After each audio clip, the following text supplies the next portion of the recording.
নবী হযরতে মুহাম্মদুর রাসূলুল্লাহ সাল্লাল্লাহু আলাইহি ওয়াসাল্লাম মক্কা থেকে যখন মদিনায় হিজরত করে চলে আসলেন, আল্লাহর নবী মদিনায় এসে দেখেন এই আশুরার দিনে মদিনার ইহুদিরা পর্যন্ত রোজা রাখে।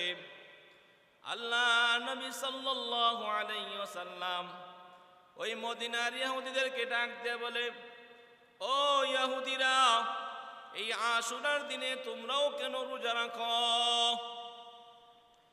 মদিনার ইহুদিরা ডাক দিয়া কয়, ও মুহাম্মদ শোনো, এই দিনে আমরা এই জন্য রোজা রাখি কারণ এই দিনে বনি ইসরাইলকে সহ মূসা আলাইহিস সালাতু ওয়াস সালাম তার লাঠির আঘাতে ওই সমুদ্রের মাঝখান দিয়ে যখন পানিগুলো দুই ভাগ হয়ে গিয়ে সমুদ্রের মাঝখান দিয়ে রাস্তা করে দিয়েছিল, ওই দিন মূসা আলাইহিস সালাম তার দল বল সঙ্গী সাথী নিয়ে ওই সমুদ্রের মাঝখান দিয়ে যখন পার হইয়া ওই ফেরাউনের শাস্তি থেকে মুক্তি পেয়েছিল, ওই দিনটাই ছিল আশুরা।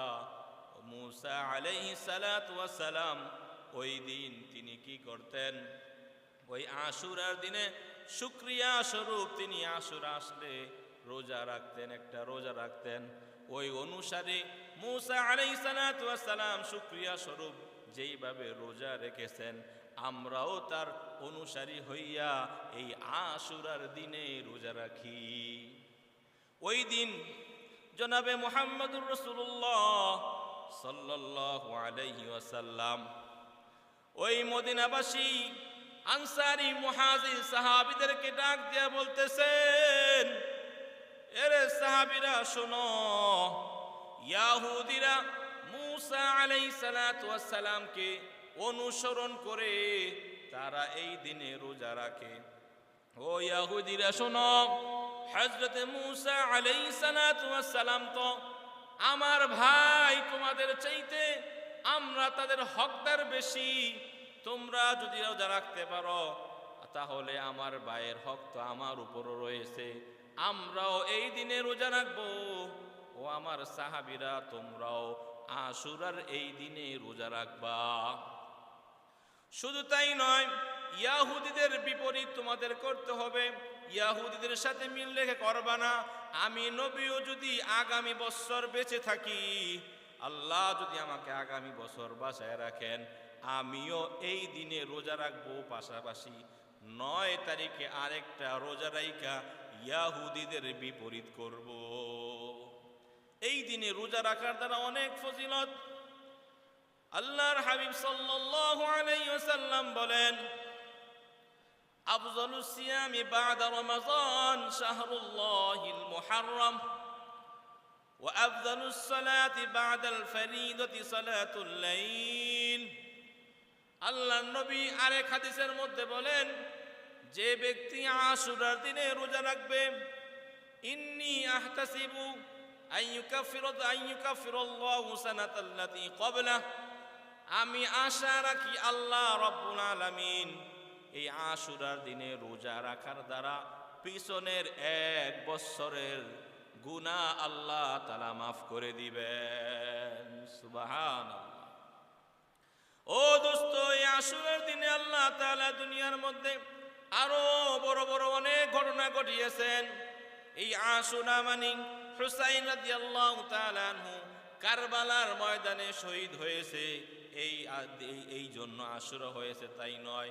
এই আশুরা পৃথিবীর পূর্বযুগ থেকেই চালু হয়ে আসছে। রমজানের রোজার পূর্বে এই আশুরার রোজা আল্লাহ তাআলা ফরজ করে দিয়েছিলেন। যেই দিন থেকে আখির নবীর উম্মতের জন্য রমজানের রোজা ফরজ হয়ে গেল, ওই দিন থেকে আশুরার রোজা ফরজটা রহিত হয়ে গেল।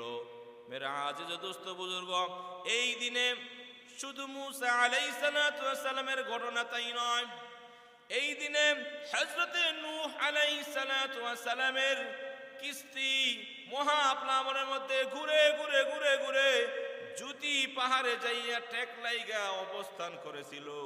যেই দিন নূহ নবীর নৌকাটা যদি পর্বতে আইসা ঠেকছে, ওই দিনটাই ছিল আশুরার মুহররমের 10 তারিখ। মেরে দোস্ত বুজুর্গ, হযরতে নূহ আলাইহিস সালাতু ওয়াস সালাম 950 বছর পর্যন্ত তার কওমরে দাওয়াত দিলেন। 950 বছর দাওয়াত দিয়া সামান্য কিছু মানুষকে তিনি দিনের দাওয়াত পৌঁছাইতে পারলেন। দিনের দাওয়াত পাইয়া তারা গ্রহণ করলো। আর তামাম কওম হযরতে নূহ আলাইহিস সালাতু ওয়াস সালামকে পাগল বইলা তার গায়ে আঘাত করত, তাকে গালমন্দ করত, তার যন্ত্রণা দিত। একদিন নূহ আলাইহিস সালাতু ওয়াস সালাম আল্লাহ তাআলার কাছে দোয়া করলেন, আল্লাহ, এই জাতি মনে হয় আর হেদায়েতের পথে ফিরে আসবে না। আয় আল্লাহ, আপনি এই জাতিকে ধ্বংস করিয়া দেন, ধ্বংস করিয়া দেন। কারণ প্রত্যেকটা নবী রাসূলের এই এক একটা স্পেশাল দোয়া রয়েছে, যে দোয়াটা আল্লাহ তাআলা কখনো ফিরাইয়া দিবেন না। আল্লাহ রাব্বুল আলামিন নূহ নবীর দোয়াকে আল্লাহ তাআলা কবুল করলেন।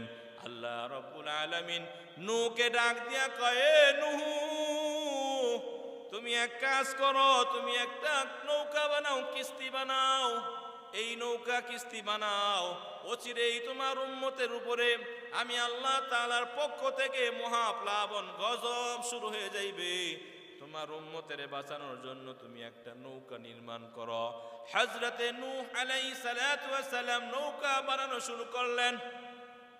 হযরতে নূহ নবী যখন নৌকা মরুভূমির মধ্যে বানাইলেন, নূহ নবীর অনেক কওম, অনেক জাতি উম্মতেরা নূহ নবীকে ঠাট্টা করে, এক হয়তো সমুদ্র নাই, পানি নাই, আবার মরুভূমির মধ্যে নৌকা বানায়। এই নৌকা বানায়া কি লাভ? নূহ নবীও পাগল। নূহ নবী যেই খোদার দাওয়াত দেয়, ওই খোদায় অমন পাগল।